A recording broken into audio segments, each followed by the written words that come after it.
Hello friends. Ultimate ആൻസേഴ്സിൻ്റെ പുതിയൊരു ക്ലാസ്സിലേക്ക് ഏവർക്കും സ്വാഗതം. നമ്മൾ ഇന്ന് പാർട്ട് 4 ആണ്. ഫസ്റ്റ് 9th ക്ലാസ്സിൻ്റെ കെമിസ്ട്രിയുടെ പാർട്ട് 4 ആണ് നമ്മൾ ഇന്ന് എടുക്കാൻ പോകുന്നത്.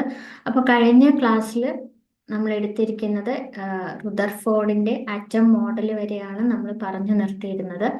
അപ്പം ആ ഒരു പാർട്ടൊന്നും കാണാത്ത ആൾക്കാർ എന്ത് ചെയ്യുക, പാർട്ട് 1ഉം 2ഉം 3യും കണ്ടതിന് ശേഷം ഈ ഒരു പാർട്ട് 4 കാണാം. ഓക്കെ. നമ്മൾ ഈ ഇന്നത്തെ ക്ലാസ്സിൽ എടുക്കാനായിട്ട് പോകുന്നത് ഈ കഴിഞ്ഞ ക്ലാസ്സിൽ പറഞ്ഞ റുദർഫോർഡിന്റെ മോഡലിന്റെ ഡീമെറിറ്റ് എന്താണ്. അപ്പം ആ ഡീമെറിറ്റ് ഒക്കെ പരിഹരിച്ചുകൊണ്ട് പുതിയ ആള്, അതായത് നീൽസ് മോർ ഒരു ആറ്റം മോഡൽ കൊണ്ടുവന്നിട്ടുണ്ട്. ആ ആറ്റം മോഡൽ എങ്ങനെയാണ് അദ്ദേഹം എക്സ്പ്ലെയിൻ ചെയ്തത് എന്നതാണ് നമ്മൾ ഇന്നത്തെ ക്ലാസ്സിൽ കാണാനായിട്ട് പോകുന്നത്. ഓക്കെ, അപ്പൊ തുടങ്ങാം. ഞാൻ സ്റ്റാർട്ട് ചെയ്യുന്നത് നമ്മുടെ റുദർഫോർഡിന്റെ ആറ്റം മോഡൽ കഴിഞ്ഞ ക്ലാസ്സിൽ ഓൾറെഡി കൺക്ലൂഷൻസ് പറഞ്ഞതാണ്. എന്നാലും ഒന്നും കൂടെ അത് പറഞ്ഞിട്ട് നമുക്ക് എന്താണ് അവിടുത്തെ ഡീമെറിറ്റ് എന്ന് പറയാം. സോ റുദർഫോർഡിന്റെ ആറ്റം മോഡൽ പറയുന്നത് ആറ്റത്തിന് എന്തുണ്ട്, ഒരു കേന്ദ്രമുണ്ട്, ഒരു സെന്റർ ഉണ്ട്. അതിന്റെ പേര് അദ്ദേഹം കൊടുത്തത് ന്യൂക്ലിയസ് എന്നാണ്. എന്താണ് ന്യൂക്ലിയസ് എന്ന പേര് അദ്ദേഹം ആ ഒരു സെന്റർ പാർട്ട്, ആറ്റത്തിന്റെ സെന്ററിന് അദ്ദേഹം ഒരു പേര് കൊടുത്തു, അതാണ് ന്യൂക്ലിയസ്. ഇനി ഈ ന്യൂക്ലിയസിന്റെ സൈസും ആറ്റത്തിന്റെ മുഴുവനുള്ള സൈസും തമ്മിൽ കമ്പയർ ചെയ്യുമ്പോൾ ഈ ന്യൂക്ലിയസിന്റെ സൈസ് എന്ന് പറയുന്നത് വളരെ കുറവാണ്. അതാണ് സെക്കൻഡ് പോയിന്റ് അദ്ദേഹം പറഞ്ഞത്. Size of the nucleus is extremely small, വളരെ ചെറുതാണ്.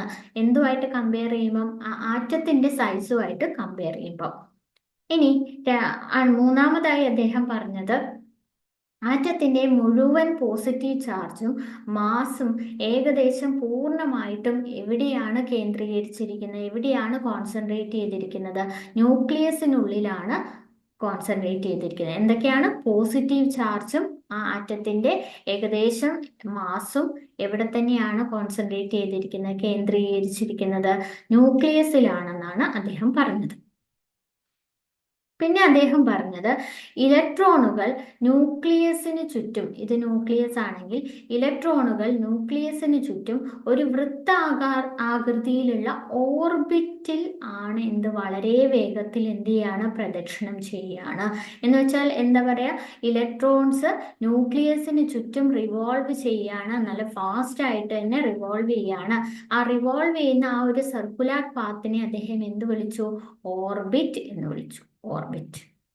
ഇത്രയും കാര്യങ്ങളാണ് അദ്ദേഹത്തിന്റെ മോഡലിലൂടെ നമുക്ക് കാണിച്ചു തന്നിട്ടുള്ളത്. എന്നിരുന്നാലും ഈ ഒരു മോഡലിന് ഒരു ഡീമെറിറ്റ് ഉണ്ട്. അതെന്താണെന്നാണ് നമ്മൾ ഇന്ന് പറയാനായിട്ട് പോകുന്നത്. അടുത്തത് റുദർഫോർഡിന്റെ ആറ്റം മാതൃകയുടെ എന്താണ് പരിമിതികൾ. ഡീമെറിറ്റ് എന്ന് പറഞ്ഞാൽ, അല്ലെങ്കിൽ ലിമിറ്റേഷൻസ് എന്ന് പറയാം. ഇംഗ്ലീഷിലാണെങ്കിൽ ലിമിറ്റേഷൻ എന്ന് പറയാം, മലയാളത്തിൽ പരിമിതികൾ എന്തൊക്കെയാണെന്ന് ഞാൻ പറഞ്ഞു. അപ്പൊ ഇവിടെ ഞാൻ കൊടുത്തിട്ടുണ്ട്,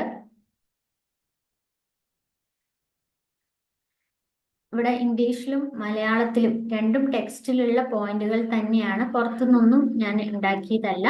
അത് കാരണം നിങ്ങൾക്ക് ടെക്സ്റ്റിലുള്ള കണ്ടന്റ് തന്നെ തന്നാൽ നിങ്ങൾക്ക് കുറച്ചും കൂടെ പഠിക്കാൻ എളുപ്പമുണ്ടായിരിക്കും. അതുകൊണ്ട് ടെക്സ്റ്റിലെ പാർട്ട് തന്നെയാണ് ഞാൻ ഇവിടെ കൊടുത്തിരിക്കുന്നത്. നിങ്ങൾ അതിലേക്ക് ഇപ്പൊ ശ്രദ്ധിക്കേണ്ട, ഞാൻ പറയുന്ന കാര്യത്തിലേക്ക് ശ്രദ്ധിക്കാം കേട്ടോ. നമുക്കിത് പറഞ്ഞതിന് ശേഷം അത് വായിക്കാം. അപ്പം റുദർഫോർഡിന്റെ ആറ്റം മാതൃകയ്ക്ക് പോരായ്മകളുണ്ട്, പരിമിതികളുണ്ട്. അതുകൊണ്ടാണ് വേറൊരാൾ പുതിയ മോഡൽ കൊണ്ടുവന്നിട്ടുള്ളത്. എന്തായാലും അതുകൊണ്ട് തന്നെയാണ് കൊണ്ടുവന്നിട്ടുള്ളത്. അപ്പം എന്താണ് ആ പരിമിതി എന്നാണ് ഞാൻ പറയാൻ പോകുന്നത്. അപ്പൊ നമ്മളിവിടെ ഈ ഒരു പരിമിതി പറയാനായിട്ട് എടുക്കുന്നത് നമ്മുടെ ഇലക്ട്രോ മാഗ്നറ്റിക് തിയറി, അഥവാ വൈദ്യുത കാന്തിക സിദ്ധാന്തം. അതെന്താണെന്ന് അതിന്റെ ഫുൾ ഡീറ്റെയിൽസ് നമ്മൾ എന്ത് ചെയ്യുന്നുണ്ട്, വലിയ ക്ലാസ്സുകളിൽ പഠിക്കുന്നുണ്ട്. ഇപ്പൊ ഇത്രയും മനസ്സിലാക്കുക. ഈ ഒരു ഇലക്ട്രോ മാഗ്നറ്റിക് തിയറി അഥവാ വൈദ്യുത കാന്തിക സിദ്ധാന്ത പ്രകാരം ഏതൊരു സബ്സ്റ്റൻസും ഏതൊരു ബോഡിയും മോഷനിലാണെങ്കിൽ, എന്ന് വെച്ചാൽ ചലിക്കുന്ന അവസ്ഥയിലാണെങ്കിൽ, അതെന്ത് ചെയ്യും, തുടർച്ചയായിട്ട് എനർജി നഷ്ടപ്പെടുത്തും. തുടർച്ചയായിട്ട് എനർജി നഷ്ടപ്പെടുത്തും. അതിനാൽ അപ്പം നമുക്ക് ആ ഒരു കൺസെപ്റ്റ് ഇവിടെ അപ്ലൈ ചെയ്ത് കഴിഞ്ഞാൽ നമ്മുടെ റുദർഫോർഡ് പറഞ്ഞു, നമ്മുടെ ന്യൂക്ലിയസ്, ഒരു ആറ്റത്തിന്റെ ന്യൂക്ലിയസിന് ചുറ്റും ഒരു സർക്കുലാർ പാത്തിൽ ആര് റിവോൾവ് ചെയ്യാണ്, ആര് ചുറ്റുന്നുണ്ട്? നമ്മുടെ ഇലക്ട്രോണ് നല്ല ഫാസ്റ്റ് ആയിട്ട് ചുറ്റുന്നുണ്ട്. അപ്പൊ അത് ചലിക്കുന്ന അവസ്ഥയിലാണ്, മോഷനിലാണ്. അങ്ങനെയുള്ള ഈ ഇലക്ട്രോൺ ഈ ന്യൂക്ലിയസിന് ചുറ്റും ഇങ്ങനെ ചലിക്കുന്നുണ്ടെങ്കിൽ അതെന്തായാലും എന്ത് റിലീസ് ചെയ്യും, അല്ലെങ്കിൽ എന്ത് പുറത്തേക്ക് വിടും? ഊർജം പുറത്തേക്ക് വിടും. എനർജി എന്ത് ചെയ്യും? എനർജി റിലീസ് ചെയ്യുന്നുണ്ടാവും. കണ്ടിന്യൂസ്ലി എന്ത് ചെയ്യുന്നുണ്ട്? ഊർജം നഷ്ടപ്പെടുത്തുന്നുണ്ട്. അങ്ങനെ ഇലക്ട്രോണിന്റെ ഊർജം നഷ്ടപ്പെടുന്നുണ്ടെങ്കിൽ അതിങ്ങനെ കറങ്ങി കറങ്ങി എനർജി നഷ്ടപ്പെടുത്തി നഷ്ടപ്പെടുത്തി നഷ്ടപ്പെടുത്തി അവസാനം അത് എവിടെ വന്ന് വീഴും? ന്യൂക്ലിയസിൽ വന്ന് വീഴും. എന്തിന്റെ ബേസിലാണ് പറയുന്നത്? റുദർഫോർഡ് പറഞ്ഞതനുസരിച്ചാണ് നമ്മൾ പറയുന്നത്. ഇലക്ട്രോൺ ഒരു ന്യൂക്ലിയസിന് ചുറ്റും ഇലക്ട്രോൺ ഒരു സർക്കുലാർ പാത്തിലോ ഓർബിറ്റിൽ ഇങ്ങനെ ചുറ്റിക്കൊണ്ടിരിക്കുകയാണ്. അങ്ങനെ വൈദ്യുത കാന്തിക സിദ്ധാന്ത പ്രകാരം അങ്ങനെ ഒരു ബോഡി ഇങ്ങനെ മോഷനിലാണെങ്കിൽ അതെന്ത് ചെയ്യും? തുടർച്ചയായിട്ട് ഊർജം നഷ്ടപ്പെടുത്തും. അങ്ങനെ ഊർജം നഷ്ടപ്പെടുത്തുന്നുണ്ടെങ്കിൽ ഈ ഇലക്ട്രോണും നഷ്ടപ്പെടുത്തുന്നുണ്ടാവും. കാരണം അതും ഇങ്ങനെ മൂവ് ചെയ്തുകൊണ്ടിരിക്കുകയാണ്. അപ്പൊ അത് അതിന്റെ എനർജി ലോസ് ചെയ്ത് എനർജി എല്ലാം പോയി ഏറ്റവും അവസാനം അത് എവിടെ വന്ന് വീഴും എന്നാണ് പറയുന്നത്? ന്യൂക്ലിയസിൽ വന്ന് പതിക്കും, അല്ലെങ്കിൽ ന്യൂക്ലിയസിൽ വന്ന് കൊളാപ്സ് ചെയ്യും എന്നതാണ് ഈ ഒരു റുദർഫോർഡ് ആറ്റം മോഡലിന്റെ ഒരു ഡീമെറിറ്റ് അല്ലെങ്കിൽ ലിമിറ്റേഷൻ ആയിട്ട് നമുക്ക് പറയാനുള്ളത്. എന്ന് വെച്ചാൽ ഈ ന്യൂക്ലിയസിനുള്ളിൽ വന്ന് ഇലക്ട്രോൺ വീണ് കഴിഞ്ഞാൽ എന്ത് സംഭവിക്കും? പിന്നെ ആറ്റം എന്ന് പറയുന്ന ഒരു കൺസെപ്റ്റ് ഉണ്ടാവുമോ? ഇല്ല, ആറ്റം ഉണ്ടാവില്ല. പക്ഷെ ഈ ഒരു കാര്യം നടക്കില്ല. പക്ഷെ നമ്മുടെ ആറ്റം എന്ന് പറയുന്ന കൺസെപ്റ്റ് എക്സിസ്റ്റ് ചെയ്യുന്നുണ്ട്. പക്ഷെ റുദർഫോർഡിന്റെ ഈ ഒരു എക്സ്പ്ലനേഷൻ വെച്ചിട്ട് നമുക്ക് പറയാൻ പറ്റുന്ന ഒരു കാര്യം, ഇങ്ങനെ മൂവ് ചെയ്യുന്ന ഇലക്ട്രോൺ എന്ത് ചെയ്യും എന്നാണ് ഇലക്ട്രോ മാഗ്നറ്റിക് തിയറി വെച്ച് പറയുന്നത്? അത് ന്യൂക്ലിയസിൽ വന്ന് വീഴും, എനർജി ലോസ് ചെയ്ത് ന്യൂക്ലിയസിൽ വന്ന് വീഴും. പക്ഷെ ഇതെന്ത് ചെയ്യില്ല, ഈ ഒരു കാര്യം ശരിക്കും പറഞ്ഞാൽ നടക്കില്ല. അങ്ങനെ നടന്നാൽ തന്നെ എന്താ, ആറ്റം എക്സിസ്റ്റ് ചെയ്യുന്നില്ല എന്ന് തന്നെ നമ്മൾ പറയേണ്ടതായിട്ട് വരും. അപ്പൊ ഈ ഒരു കാര്യമാണ് റുദർഫോർഡിന്റെ മോഡലിന്റെ ഒരു പോരായ്മ എന്ന് പറയുന്നത്. അപ്പം എന്താണ് പോരായ്മ എന്ന് ചോദിച്ചാൽ, ആറ്റത്തിന്റെ സ്ഥിരതയെക്കുറിച്ച്, ആറ്റത്തിന്റെ സ്റ്റെബിലിറ്റിയെ കുറിച്ചിട്ട് കൂടുതൽ എക്സ്പ്ലനേഷൻ ആർക്ക് കൊടുക്കാൻ പറ്റിയിട്ടില്ല? റുദർഫോർഡിന് കൊടുക്കാനായിട്ട് പറ്റിയിട്ടില്ല. ക്ലിയർ ആയി എന്ന് വിചാരിക്കുന്നു. ഓക്കെ, അപ്പൊ ഞാൻ ഈ ഒരു സ്റ്റേറ്റ്മെന്റും കൂടെ വായിക്കാം. അപ്പൊ നിങ്ങൾക്ക് കുറച്ചും കൂടെ ക്ലിയർ ആവും.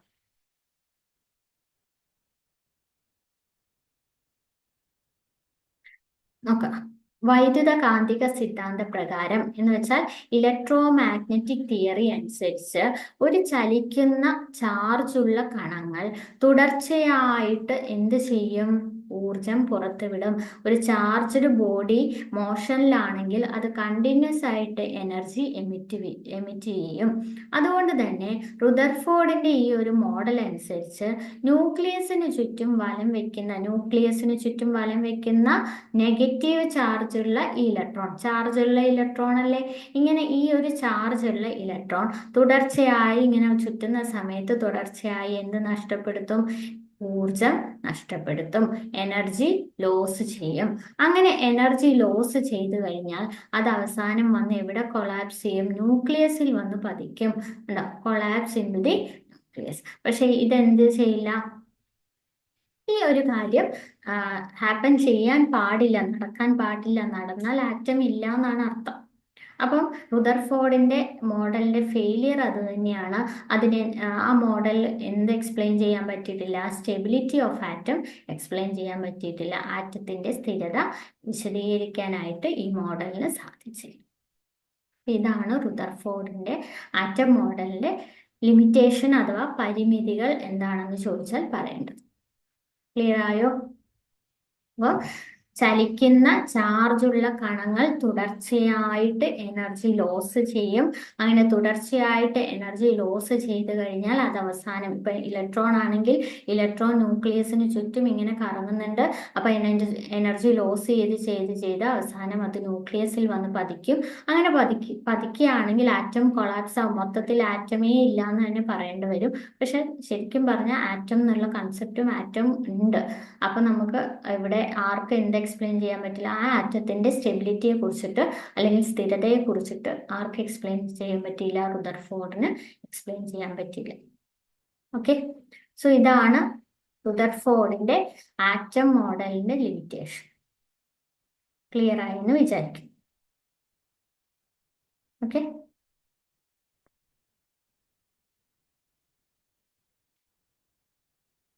ഓക്കെ.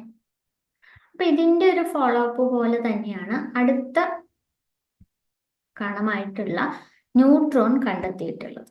അപ്പൊ അതാണ് നമ്മൾ പറയാൻ പോകുന്നത്, ന്യൂട്രോണിന്റെ ഇൻവെൻഷൻ. അതിൽ എക്സ്പെരിമെന്റൽ കൺസെപ്റ്റുകളൊന്നും നമുക്ക് പഠിക്കാനില്ല. ജസ്റ്റ് എന്താണ് ന്യൂട്രോൺ, അതിന്റെ ചാർജ് എന്താണ്, അതെവിടെയാണ് കാണുന്നത്, ഇത്രയും കാര്യങ്ങൾ മാത്രം നോക്കിയാൽ മതി. അപ്പം റുദർഫോർഡിന്റെ കാൽക്കുലേഷൻ പ്രകാരം നമ്മുടെ ന്യൂക്ലിയസിന്റെ യഥാർത്ഥ മാസ് എന്ന് പറയുന്നത് പ്രോട്ടോണിന്റെ മാസ് നോക്കിയപ്പോൾ അതിലും കൂടുതൽ മാസ് ആർക്ക് കണ്ടു? ഈ ന്യൂക്ലിയസിന് കണ്ടു. എന്ന് വെച്ചാൽ ആ ന്യൂക്ലിയസിനുള്ളിൽ വേറെ ആരോ കൂടി ഉണ്ട് എന്ന് മനസ്സിലാക്കി.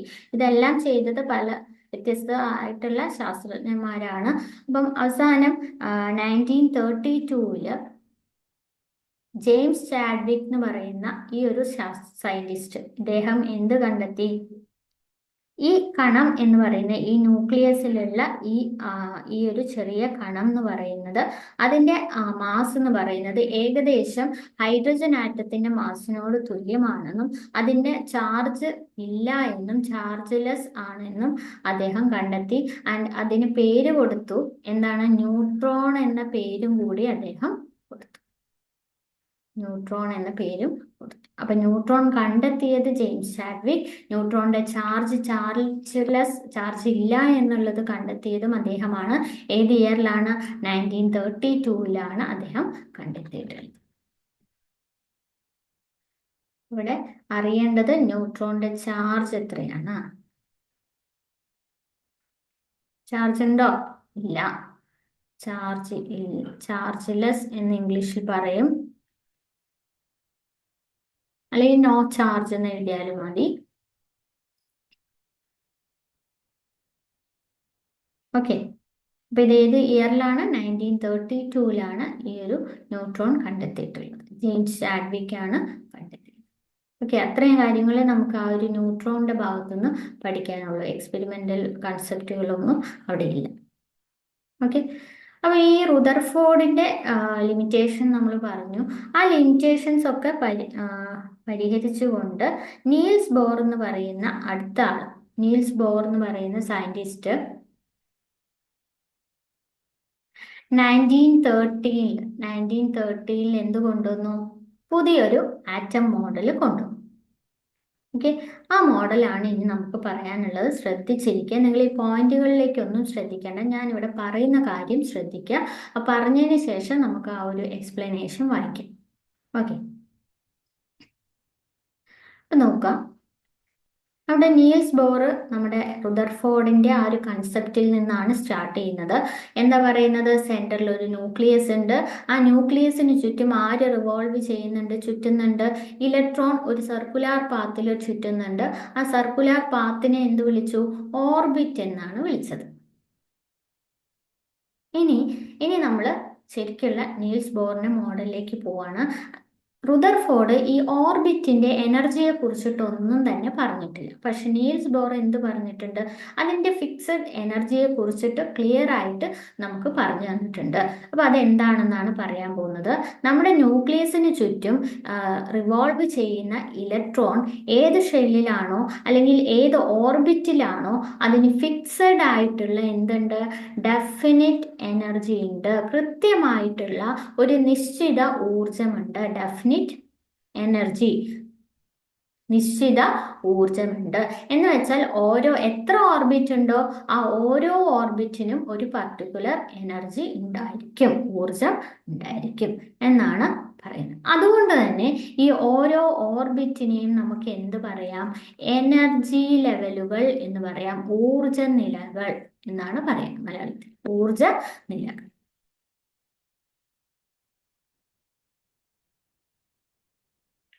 ഊർജ നിലകൾ മലയാളത്തിൽ നമുക്ക് ഊർജ നിലകൾ എന്ന് പറയാം. ഓക്കെ, അപ്പൊ എന്തൊക്കെ പറഞ്ഞു? ഇലക്ട്രോൺസ് ന്യൂക്ലിയസിന് ചുറ്റും ഒരു സർക്കുലാർ പാത്തിൽ, ഒരു വൃത്താകൃതിയിൽ ഇങ്ങനെ പ്രദക്ഷിണം ചെയ്യാണ്, റിവോൾവ് ചെയ്യാണ്. ഒരു ഫിക്സഡ് എനർജി പാത്താണിത്. ഓരോ ഓർബിറ്റിനും ഫിക്സഡ് എനർജി ഉണ്ട്, ഡെഫിനിറ്റ് എനർജി ഉണ്ട്, നിശ്ചിത ഊർജ്ജം ഉണ്ട്. അതുകൊണ്ട് തന്നെ ഓരോ ഓർബിറ്റിനെയും നമുക്ക് എന്ത് വിളിക്കാം? എനർജി ലെവൽസ് അഥവാ ഊർജ നിലകൾ എന്ന് വിളിക്കാം. ഇനി ഇതിപ്പോ ഒരു ഇലക്ട്രോൺ ആണെങ്കിൽ ഈ ഇലക്ട്രോൺ എത്ര സമയം വേണമെങ്കിലും ഇതിൽ കറങ്ങിക്കോട്ടെ.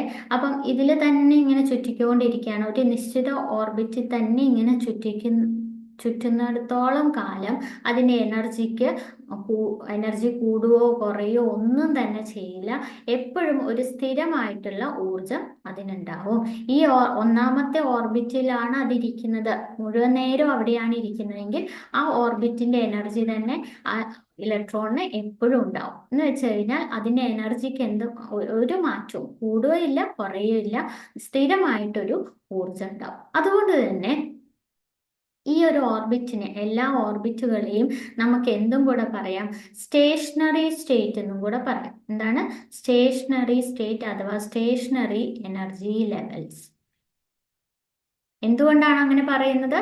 ഓരോ ഓർബിറ്റിലും ഉള്ള ഇലക്ട്രോൺസ് എത്ര സമയം എപ്പോഴൊക്കെ ആ ഇലക്ട്രോൺ അതിൽ തന്നെ നിലനിൽക്കുന്നിടത്തോളം കാലം ആ ഇലക്ട്രോണിന്റെ എനർജിക്ക് മാറ്റമൊന്നും സംഭവിക്കില്ല, സ്റ്റേഷനറി ആയിരിക്കും. അതുകൊണ്ട് തന്നെ ആ ഓരോ ഓർബിറ്റിനെയും നമുക്ക് എന്തായിട്ട് പറയാം?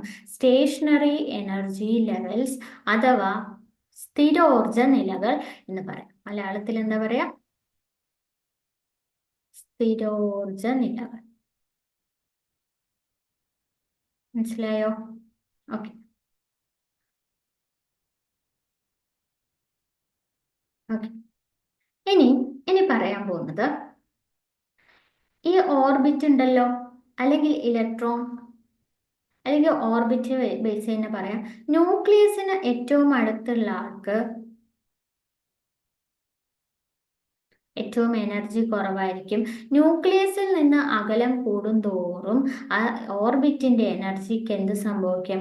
എനർജി കൂടും, എനർജി ഇൻക്രീസ് ചെയ്യും, ഊർജം കൂടും. എന്ന് വെച്ചാൽ ന്യൂക്ലിയസിൽ നിന്ന് അകലും തോറും ഓർബിറ്റുകളുടെ എനർജി കൂടും. അപ്പൊ ഏറ്റവും അടുത്തുള്ള ആൾക്ക് ഏറ്റവും കുറഞ്ഞ എനർജി, തൊട്ടടുത്ത ആള് എനർജി കൂടി കൂടി കൂടി അങ്ങനെ കൂടി കൂടി പോവാണ് ചെയ്യും. ക്ലിയർ? ഇനി അടുത്ത് പറയുന്നത്, സപ്പോസ് ഈ ഒന്നാമത്തെ ഓർബിറ്റിലുള്ള ഈ ഇലക്ട്രോൺ വേണ്ട, ഒന്നാമത്തെ ഓർബിറ്റ് വേണ്ട, നമ്മൾ സപ്പോസ് ഈ മൂന്നാമത്തെ ഓർബിറ്റിലുള്ള ഒരു ഇലക്ട്രോണ് രണ്ടാമത്തെ ഓർബിറ്റിലേക്ക് വന്നു എന്ന് വിചാരിക്കാം. അങ്ങനെയുള്ള കേസുകളുണ്ട്. അപ്പം ഈ ഇലക്ട്രോൺ ഹയർ എനർജി ഓർബിറ്റിൽ നിന്ന് ലോവർ എനർജി ഓർബിറ്റിലേക്ക് വരികയാണെങ്കിൽ ഇതെന്ത് ചെയ്യും? ഇവിടെ ഈ മൂന്നാമത്തെ ഓർബിറ്റിനാണ് രണ്ടിനെക്കാട്ടിലും എനർജി കൂടുതൽ. അപ്പൊ അവിടെ രണ്ടിനെ അപേക്ഷിച്ച് ഇതിന് ഒരു എനർജി ഉണ്ടാവും. അപ്പൊ അവിടെ എന്ത് ചെയ്യും? ഇവിടെ നിന്ന് ഇങ്ങോട്ട് വരുമ്പം എനർജി എന്ത് ചെയ്യും? ലോസ് ചെയ്യും, നഷ്ടപ്പെടുത്തി എനർജി റിലീസ് ചെയ്തിട്ടാണ് ഈ മുകളിൽ നിന്ന് ഹയർ എനർജി ലെവലിൽ നിന്ന് ലോവർ എനർജി ലെവലിലേക്ക് പോവുക. അതേസമയം ഈ ഒന്നിൽ നിന്ന് രണ്ടിലേക്കാണ്, എന്ന് വെച്ചാൽ ലോവർ എനർജിയിൽ നിന്ന് ഹയർ എനർജിയിലേക്ക് ഒരു ഇലക്ട്രോൺ പോകണമെങ്കിൽ ഇത് എന്ത് ചെയ്യണം? എനർജി അബ്സോർബ് ചെയ്യണം. എനർജി എന്ത് ചെയ്യണം? ഊർജം കുറഞ്ഞതിൽ നിന്ന് കൂടിയതിലേക്ക് പോകുമ്പോൾ ഊർജം ആഗിരണം ചെയ്യണം. അത് അബ്സോർബ് ചെയ്തിട്ട് ആ മുഴുവൻ എനർജിയോടുകൂടി അതെന്ത് ചെയ്യും, ഹയർ എനർജി ലെവലിലേക്ക് പോകും. അപ്പൊ രണ്ട് സിറ്റുവേഷൻസ് ആണ്. ഹയർ എനർജി ലെവലിൽ നിന്ന് ലോവർ എനർജി ലെവലിലേക്ക് ഇലക്ട്രോണിന് പോകണമെങ്കിൽ അതെന്ത് ചെയ്യും, എനർജി ലോസ് ചെയ്യും. അതേസമയം ലോവർ എനർജിയിൽ നിന്ന് ഹയറിലേക്ക് പോകണമെങ്കിൽ അതിന് കൂടുതൽ എനർജി വേണം. അപ്പൊ അതെ, പുറത്തുനിന്ന് എനർജി അബ്സോർബ് ചെയ്യും, ആഗിരണം ചെയ്തിട്ട് മുകളിലേക്ക് പോകും. ഓക്കെ. ഈ ലാസ്റ്റ് കാര്യം പറയുന്നത്, ഓരോ ഓർബിറ്റിനും എന്ത് ചെയ്തിട്ടുണ്ട്, നമ്പർ കൊടുത്തിട്ടുണ്ട്. ന്യൂക്ലിയസിന് ഏറ്റവും അടുത്തുള്ള ആദ്യത്തെ ഓർബിറ്റ് 1, പിന്നെ 2, 3, 4, 5 അങ്ങനെ പോകും. അപ്പൊ ഇത്രയും കാര്യങ്ങളാണ് ബേസിക് ആയിട്ട് ഈ നീൽസ് ബോറിന്റെ ആറ്റം മാതൃകയിൽ പറയാനുള്ളത്. ഞാൻ ഒന്നും കൂടെ പറയാം, ശ്രദ്ധിച്ചിരിക്കുക. നമ്മൾ പറഞ്ഞ പോലെ ന്യൂക്ലിയസിന് ചുറ്റും ഇലക്ട്രോൺ ഒരു പർട്ടിക്കുലർ സർക്കുലർ പാത്തിൽ റിവോൾവ് ചെയ്തുകൊണ്ടിരിക്കുകയാണ്. ആ സർക്കുലർ പാത്തിനെ വിളിക്കുന്നതാണ് എന്ത്, ഓർബിറ്റ്. ഇനി ഓരോ ഓർബിറ്റിനും എന്തുണ്ട്, ഡെഫിനിറ്റ് എനർജി ഉണ്ട്, നിശ്ചിത ഊർജമുണ്ട്. അതുകൊണ്ട് തന്നെ ഈ ഓർബിറ്റിനെ എന്ത് വിളിക്കാം, എനർജി ലെവൽസ് അഥവാ ഊർജ നിലകൾ എന്ന് വിളിക്കാം, ഊർജ നിലകൾ.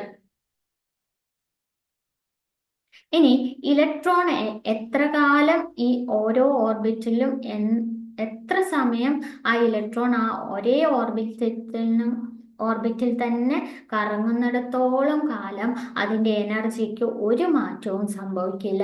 എന്ന് വെച്ച് കഴിഞ്ഞാൽ ആ ഓരോ ഓർബിറ്റിലെയും എനർജി ഫിക്സഡ് ആണ്, അല്ലെങ്കിൽ മാറ്റമില്ലാത്തതാണ്. അതുകൊണ്ട് തന്നെ അതിനെ ആ ഓരോ ഓർബിറ്റിനെ എന്തും കൂടെ വിളിക്കാം, സ്റ്റേഷനറി എനർജി ലെവൽ അഥവാ സ്ഥിരോർജ നിലകൾ എന്നും അറിയപ്പെടും. അപ്പം ഒരു നിശ്ചിത ഓർബിറ്റിൽ പ്രദക്ഷിണം ചെയ്യുന്നിടത്തോളം കാലം ഇലക്ട്രോണിന്റെ ഊർജത്തിൽ കൂടുകയോ കുറയുകയോ എന്ന് വെച്ചാൽ ഒരു മാറ്റവും സംഭവിക്കുന്നില്ല.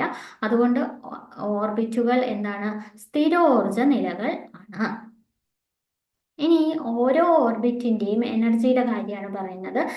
ന്യൂക്ലിയസിൽ നിന്ന് അകന്നു പോകുന്നതിനനുസരിച്ച് എന്താണ്, എനർജി കൂടി വരികയാണ് ചെയ്യും. എന്ന് വെച്ചാൽ ഒന്നിനേക്കാട്ടിലും എനർജി കൂടുതലാണ് 2-ന്, പിന്നെ 3-ന്, പിന്നെ 4, അങ്ങനെ കൂടി കൂടി കൂടിയാണ്. ഇനി ഹയർ എനർജിയിൽ ഇരിക്കുന്ന ഒരു ഇലക്ട്രോണിന് ലോവർ എനർജിയിലേക്ക് വരണമെങ്കിൽ അത് എനർജി എന്ത് ചെയ്യണം, പുറത്തേക്ക് കളയണം. അതായത് എമിറ്റ് ചെയ്യണം, അല്ലെങ്കിൽ റിലീസ് ചെയ്യണം എന്നൊക്കെ നമുക്ക് പറയാം. ഊർജം പുറത്തേക്ക് വിടണം. ഇനി ലോവർ എനർജിയിൽ നിന്ന് ഹയർ എനർജി ലെവലിലേക്കാണ് ഇലക്ട്രോണിന് പോകണമെങ്കിൽ അത് എന്ത് ചെയ്തിരിക്കണം, അതിന് കൂടുതൽ എനർജി വേണം. അപ്പൊ അത് ആഗിരണം ചെയ്യും, എനർജി അബ്സോർബ് ചെയ്തിട്ടാണ് ഹയർ എനർജി ലെവലിലേക്ക് പോവുക. അതാണ് ഈ ഒരു പോയിന്റ് പറയുന്നത്. ഓക്കെ. ആൻഡ് ലാസ്റ്റ് പോയിന്റ് പറയുന്നത്, ഓർബിറ്റുകളെ നമ്മൾ നമ്പർ വെച്ച് റെപ്രസെന്റ് ചെയ്യും. 1, 2, 3. ന്യൂക്ലിയസിന് ഏറ്റവും അടുത്തുള്ളത് 1, പിന്നെ 2, അങ്ങനെ 3, 4 അങ്ങനെ പോകും. ക്ലിയർ ആയോ? ഓക്കെ. അപ്പൊ ഇത്രയുമാണ് നമ്മുടെ നീൽസ് ബോറിന്റെ പോസ്റ്റുലേറ്റ്സ് എന്താണ്, അല്ലെങ്കിൽ മെയിൻ കൺസെപ്റ്റുകൾ എന്താണ്, പ്രധാന ആശയങ്ങളൊക്കെ ചോദിച്ചാൽ നിങ്ങൾ എഴുതേണ്ടത് ഈ ഒരു ചിത്രം വരയ്ക്കാൻ പറ്റുകയാണെങ്കിൽ വരച്ചതിന് ശേഷം എക്സ്പ്ലനേഷൻ കൊടുക്കുക. ക്ലിയർ? ഓക്കെ. ഇനി നമ്മളിവിടെ ഓരോ ഓർബിറ്റിനും നമ്പർ കൊടുത്തു. അതേപോലെ ഓരോ ഓർബിറ്റിനും നമ്മൾ ഓരോ ആൽഫബറ്റ്സ് യൂസ് ചെയ്യുന്നുണ്ട്. അതെന്താണെന്നാണ് ഞാൻ പറയുന്നത്, നോക്കാം. ഇത് ഒന്നാമത്തെ ഓർബിറ്റ്, ഇത് 2, 3, 4, 5 അങ്ങനെ പോകും. അപ്പൊ ഒന്നാമത്തെ ഓർബിറ്റിന് പറയുന്നതാണ് K shell, 2 L shell, 3 M shell, കണ്ടോ, 4 എൻ ഷെൽ. ഇപ്പോൾ ഓരോ ഓർബിറ്റിനും 5-ന് പറയുന്നത്, 5 നമുക്കിവിടെ ആവശ്യമില്ല, 5-ന് പറയുന്നത് ഓ ഷെൽ എന്ന്. അപ്പൊ അങ്ങനെ ഷെൽ നമ്പറിനനുസരിച്ച് എന്ത് വരും, ഓരോ ആൽഫബറ്റ്സ് വരും. ഇനി ഞാൻ ചോദിക്കട്ടെ, ഏറ്റവും എനർജി കൂടിയ ആൾ ഇവിടെ ആരാണ്? അതായത് ന്യൂക്ലിയസിൽ നിന്ന് അകന്നു പോകുന്തോറും എനർജി കൂടും എന്ന് വെച്ചാൽ ഇവിടെ 5-ാമത്തെ ആൾക്കാണ് എന്ത്, ഏറ്റവും എനർജി കൂടുതൽ. ഏറ്റവും കുറവ് ആർക്കാണ്, ഒന്നാമത്തെ ഷെല്ലിനാണ്, ഒന്നാമത്തെ ഓർബിറ്റ്. ഷെല്ലെന്ന് പറഞ്ഞാൽ ഓർബിറ്റ് തന്നെയാണ് കേട്ടോ, ഓർബിറ്റ്. ക്ലിയർ ആയി എന്ന് വിചാരിക്കും. ഓക്കെ, ഇത് പഠിച്ചു വെക്കണം, ഇത് ഇമ്പോർട്ടൻ്റ് ആണ്. നമ്മുടെ ഇലക്ട്രോണിക് കോൺഫിഗറേഷൻ ഒക്കെ എഴുതുമ്പോൾ നമുക്ക് ഇത് ആവശ്യമായിട്ട് വരുന്നുണ്ട് കേട്ടോ. അപ്പോൾ അവിടെ ഇത് യൂസ് ചെയ്യുമ്പോൾ എന്താണെന്ന് മനസ്സിലാവാതെ പോകരുത്. അപ്പോൾ ഇത് പഠിക്കാം. ഓക്കെ, അപ്പോൾ നമ്മുടെ ആ നീൽസ് ബോറിന്റെ മോഡൽ വെച്ചിട്ട് നമുക്കൊരു ടേബിൾ കംപ്ലീറ്റ് ചെയ്യാനുണ്ട്. ടെക്സ്റ്റിലെ സെയിം ടേബിളാണ് ഞാൻ ഇവിടെ കൊടുത്തിട്ടുള്ളത്. നോക്കാം, നമ്മൾ 3 പാർട്ടിക്കിൾസ് പരിചയപ്പെട്ടു: പ്രോട്ടോൺ, ന്യൂട്രോൺ, ഇലക്ട്രോൺ. അപ്പോൾ ഓരോന്നിൻ്റെയും പൊസിഷൻ എവിടെയാണ്, ആറ്റത്തിൽ എവിടെയാണ് ഓരോന്നും, അതിൻ്റെ ചാർജ് എന്താണ്, പിന്നെ മാസ് ഇവിടെ കൊടുത്തിട്ടുണ്ട്. ഓക്കെ, അപ്പൊ നമുക്ക് ആദ്യം നോക്കാം. പ്രോട്ടോൺ നമ്മൾ ആദ്യം കണ്ടെത്തിയത് പ്രോട്ടോൺ ആണ്. പ്രോട്ടോൺ എവിടെയാണ്? ന്യൂക്ലിയസിലാണ് ഉള്ളത്. അതിന്റെ ചാർജ് പോസിറ്റീവ് ചാർജ് ആണ്. ഓക്കെ, മാസ് ഇവിടെ കൊടുത്തിട്ടുണ്ട് 1.00727 യു. യു എന്ന് പറഞ്ഞു കഴിഞ്ഞാൽ നമ്മൾ ഈ ആറ്റത്തിന്റെ ഒക്കെ മാസ് എക്സ്പ്രസ് ചെയ്യാൻ അല്ലെങ്കിൽ അത് സ്റ്റേറ്റ് ചെയ്യാൻ നമ്മൾ ഉപയോഗിക്കുന്നതാണ് യൂണിഫൈഡ് അറ്റോമിക് മാസ് യൂണിറ്റ്. അതിനെ ഷോർട്ടാക്കി പറയുന്നതാണ് യു. ഓക്കെ, ഇനി നമ്മൾ പ്രോബ്ലംസ് ചെയ്യുമ്പോഴും പ്രാക്ടിക്കൽ യൂസിനൊക്കെ നമ്മൾ ഈ 1.00 അതൊന്നും ഉപയോഗിക്കാറില്ല, ജസ്റ്റ് 1 എന്നാണ് നമ്മൾ എടുക്കാറ്. ഓക്കെ, അടുത്തത് ഇലക്ട്രോൺ ആണ്. ഇലക്ട്രോൺ വരുന്നത് എവിടെ ഇരിക്കുന്നത്? ഓർബിറ്റുകളിലാണ് ഇരിക്കുന്നത്. അതിന്റെ ചാർജ് നെഗറ്റീവ് ആണ്. മാസ് ഇവിടെ കൊടുത്തിട്ടുണ്ട്. അപ്പൊ ജസ്റ്റ് മാസ് 0 ആയിട്ടാണ് നമ്മൾ പ്രാക്ടിക്കൽ യൂസിന് വേണ്ടി ഉപയോഗിക്കുക. ഇനി ഇലക്ട്രോൺ കഴിഞ്ഞ് അടുത്തതാണ് ന്യൂട്രോൺ. ന്യൂട്രോൺ ന്യൂക്ലിയസിലാണ്. അതിന്റെ ചാർജ് ഉണ്ടോ? ഇല്ല, ചാർജ്ലെസ് ആണ്, അല്ലെങ്കിൽ ചാർജ് ഇല്ല എന്നതാണ് എഴുതേണ്ടത്. പിന്നെ മാസ് കൊടുത്തിട്ടുണ്ട്. മാസ് നമ്മൾ 1 യു ആയിട്ടാണ് പ്രാക്ടിക്കലിൽ ഒക്കെ ഉപയോഗിക്കുന്നത്. പ്രാക്ടിക്കൽ യൂസ് 1 യു ആണ്. ഓക്കെ, യു എന്താണെന്ന് നോട്ട് ചെയ്ത് വെക്കുക. Unified atomic mass unit. Unified atomic mass unit. Okay, ഇനി മാസ് ഓഫ് പ്രോട്ടോണും മാസ് ഓഫ് ഇലക്ട്രോണും ജസ്റ്റ് ഒന്ന് കമ്പയർ ചെയ്ത് ടെക്സ്റ്റിൽ കൊടുത്തിട്ടുണ്ട്. ഇതൊന്ന് ജസ്റ്റ് പഠിച്ചു വെക്കുക.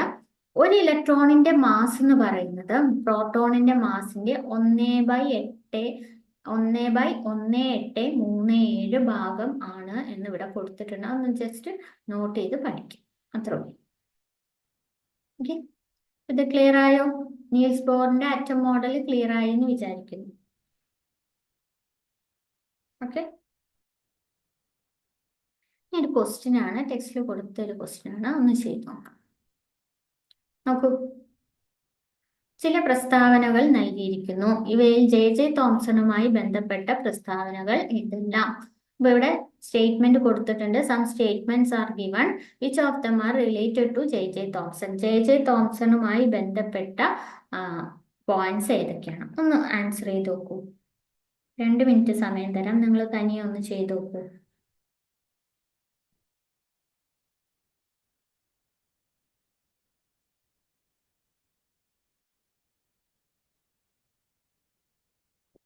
കിട്ടിയോ? അപ്പൊ നോക്കൂ, ഫസ്റ്റ് ഓപ്ഷൻ പറയുന്നത്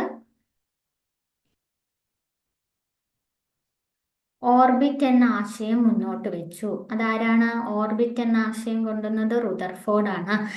ഡിസ്ചാർജ് ട്യൂബ് പരീക്ഷണം നടത്തി അതാരാണ്? വില്യം ക്രൂക്സ് ആണ്. ന്യൂട്രോണിനെ കണ്ടെത്തി അതാരാണ്? ചാഡ്വിക് ആണ്. ഇനി ഇലക്ട്രോണിനെ കണ്ടെത്തി അതാരാ? ജെ തോംസൺ ആണ്. അതേപോലെ അടുത്തത് നോക്കൂ, പ്ലം പുഡിംഗ് മാതൃക അതും മുന്നോട്ട് വെച്ചത് ആര് തന്നെയാണ്? J Thomson. അപ്പൊ ലാസ്റ്റ് 2 ഓപ്ഷനാണ് ഇതുമായിട്ട് റിലേറ്റ് ചെയ്തിട്ടുള്ളത് കേട്ടോ. ലാസ്റ്റ് 2 ഓപ്ഷൻ ടെക്സ്റ്റിലുള്ള ക്വസ്റ്റ്യൻ ആണ്. പിന്നെ അടുത്ത ക്വസ്റ്റ്യൻ ആയിട്ട് കൊടുത്തിട്ടുള്ളത്